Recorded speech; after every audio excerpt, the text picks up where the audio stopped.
Hello everyone, কেমন আছেন সবাই? আশা করি সবাই অনেক অনেক ভালো আছেন, সুস্থ আছেন।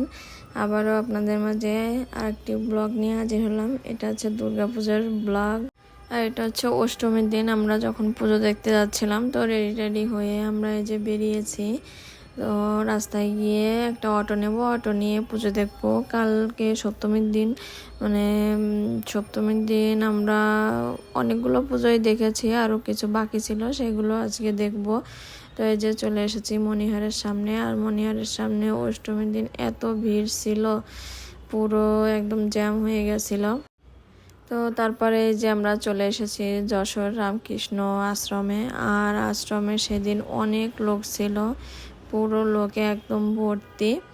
তো এই যে আমরা এখানে এসে আগে মায়ের মুখ দর্শন করে নিলাম।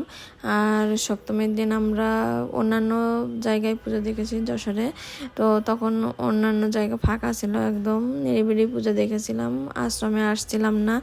তো পরের দিন আসছিলাম অষ্টমীর দিন। আর এই যে আশ্রমে এসে আমরা অনেকক্ষণই ঘোরাঘুরি করলাম, অনেক লোকজন ছিল। আর মন্দিরগুলো অনেক সুন্দর সাজিয়েছে। আমি যশোরে সেই প্রথম এই আশ্রমটাতে আসলাম, আমার অনেক ইচ্ছা ছিল। আর খুবই ভালো লাগে এই জায়গাটা আসলে, একদম ফাঁকা জায়গা, অনেক সুন্দর একটা মন্দির আছে। মন্দিরটা অনেক সুন্দর করে সাজাইছিল, অনেক সুন্দর লাগছিল। আর লোকজনও ছিল একদম ভর্তি। তারপরে হচ্ছে প্রসাদ বিতরণ হচ্ছিল।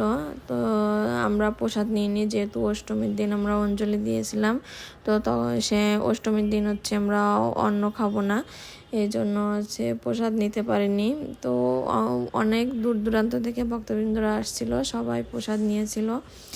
দেখুন একদম লোকে একদম ভর্তি। আর মন্দিরের আশেপাশেও অনেক সুন্দর করে সাজিয়েছে। তারপরে গাছ ছিল মন্দিরের পাশে, যে গাছগুলোতে লাইটিং করেছিল অনেক সুন্দর। এই যে বিল্ডিংটাও অনেক সুন্দর লাইটিং করেছে। তো এখন এই যে আমরা ঘোরাঘুরি করছিলাম, ঘোরাঘুরি করে তারপরে চলে এসেছি আর এক জায়গায় পুজো দেখার জন্য। তো অন্যান্য জায়গায় মন্দিরেও অনেক সুন্দর পুজো দেখলাম, আমরা অনেকক্ষণই ছিলাম মন্দিরে। আর মন্দিরে গেলে তো আসতে ইচ্ছা করে না, এত সুন্দর জায়গা। তারপরে যে আমরা ঘোরাঘুরি করে বেড়াচ্ছিলাম, অন্যান্য জায়গায় পুজো দেখে বেড়াচ্ছিলাম। আর যশোরে মানে পুজো মানেই অনেক লাইটিং, প্যান্ডেল, আলোকসজ্জা অনেক সুন্দর। আর এই যে পুজোর মাঠ বেজপাড়ার, তো এই জায়গাটাও একদম মানে আলোকসজ্জায় একদম চারিদিকে আলোয় আলোকিত হয়ে গেছে, এত সুন্দর। তারপরে আমরা চলে এসেছিলাম নীলগঞ্জের শ্মশানেও অনেক সুন্দর পুজো হয়, তবে কালী পুজোটা বেশি হয়, বেশি সুন্দর হয়।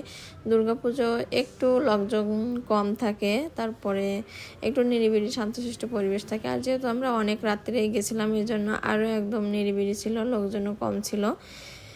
তো আমরা নীলগঞ্জের থেকে পুজো দেখে, শ্মশান থেকে পুজো দেখে এখন আমরা চলে এসেছি আমাদের পাড়ার পুজোতে। তো আমাদের বাসার পাশে যে দুটো পুজো হচ্ছিল সুপারি বাগানে, তো এটা হচ্ছে আমাদের বাসার পিছনে এই পুজোটা হচ্ছে।